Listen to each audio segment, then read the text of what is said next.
राम साहब लंबे समय तक प्रयास करते रहे कि जाति के आधार पर होने वाला शोषण कैसे बंद होगा। उसका तरीका एक था कि कोई भी परिवर्तन बिना राजनीतिक शक्ति के नहीं होता। जब तक हम राजनीति में कामयाब नहीं होंगे तब तक हमारे हाथों में शक्ति नहीं होगी।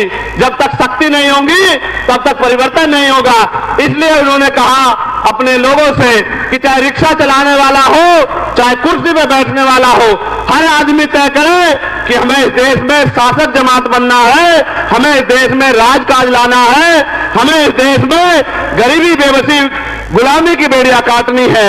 और वो उसमें सफल भी हुए।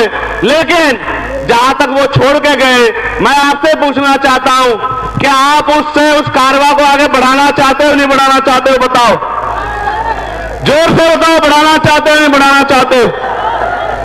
क्या जो काशीराम साहब के नेतृत्व में आंदोलन के जरिए जो मिल गया, क्या वो काफी है या अभी भी परेशानियां आपकी जिंदगियों में है? बताओ, है या नहीं है? बताओ। अगर परेशानियां है तो उनका हल करना पड़ेगा नहीं करना पड़ेगा? कितने लोग चाहते हैं हल हो? बताओ। तो फिर मेरी इस बात पे गौर करो। एक कहानी सुना रहा हूं, समझ आएगी। एक बार मान्यवर काशीराम साहब अपने साथियों के साथ एक रास्ते से गुजर रहे थे। जब वो इस रास्ते से गुजरे, उन्होंने रास्ते में देखा कि छोटे छोटे एक पालतू जानवर के बच्चे उस गड्ढे में पड़े हुए। वो जोर जोर से रो रहे थे। उनमें एक पिल्ला था, एक छोटा बच्चा जानवर का, पशु का, जो बहुत तेजी तेजी से रो रहा था और उस गड्ढे से निकलने का प्रयास कर रहा था। मान्यवर काशीराम साहब कुछ समय रुके और फिर उस छोटे से पशु के बच्चे को गड्ढे से बाहर निकाल दिया। उस गड्ढे में 4-5 बच्चे और थे।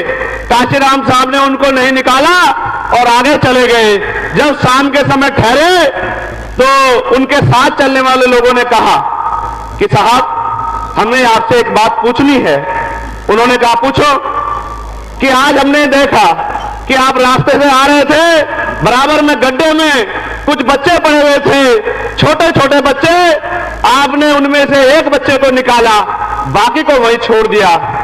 आपने ऐसा क्यों किया और बच्चों को क्यों नहीं निकाला? गौर करना। साहब ने कहा कि उनमें से एक बच्चा उसमें घुटन महसूस कर रहा था, वो उस जिंदगी से निकलना चाहता था। उसने प्रयास किया, मैंने उसकी आवाज सुनी, इसलिए मैंने उसको बाहर निकाल दिया। वो जो बाकी लोग हैं वो उसी गड्ढे को अपना घर समझ रहे हैं, उसी जिंदगी को अपनी जिंदगी समझ रहे हैं, उसी में खुश हैं। इसलिए जब वो उसमें खुश हैं, अगर मैं उनको निकालने का प्रयास करूंगा तो वो फिर गड्ढे में कूद जाएंगे। जब वो गड्ढे में कूद जाएंगे तो फिर मैं उनको क्यों निकालूं? जब तक मैं संदेश के तौर पे कह रहा हूं। उन्होंने कहा कि जिस दिन भी इनमें से कोई निकलने का प्रयास करेगा, कोई और काशीराम साहब आके इनको इस गड्ढे से निकाल देगा। आज मैं आपको कह रहा हूं, अगर आप इस देश में स्वाभिमान सम्मान का जीवन चाहते हैं, हक अधिकार चाहते हैं, तो फिर गड्ढे से निकलने के लिए, गरीबी बेबसी खत्म करने के लिए, फिर आप इस चंद्रशेखर आजाद के भीम आर्मी आजाद समाज पार्टी का हाथ पकड़ लो। आने वाले 10 साल में ये गरीबी बेबसी भूखमरी जुल्म जाति की बेड़ियां जड़ से काटने का काम हम लोग कर देंगे। मेरी इस बात को आप लोग याद रखना। सम्मानित भाइयों बहनों, क्योंकि आज बड़ा दिन है, पार्टी का स्थापना दिवस है।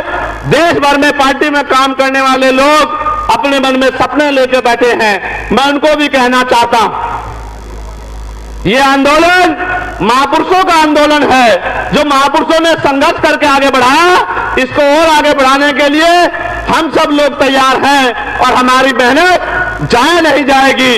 आपका आंदोलन ताकतवर होगा। आज तो सड़कों पे आप लड़ाई लड़ते हो, गरीबों, कमजोरों, मजलूमों, किसानों, मजदूरों की आवाज बनते हो, बहन बेटियों के सम्मान की लड़ाई लड़ते हो। आने वाले कल में पार्लियामेंट में, असेंबली में भी आपकी आवाज जाएगी और आपकी आवाज के जरिए हुक्मरानों की आंखें खुलेंगी, सरकारों नींद से जाएंगी और आपके अधिकार आपको मिलने का काम होगा।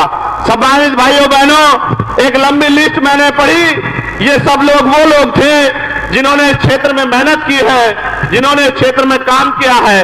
बहुत सारी समस्याएं मेरे सामने रखी हैं, लेकिन मैं एक बात पे आपका ध्यान आकर्षित करना चाहता हूं।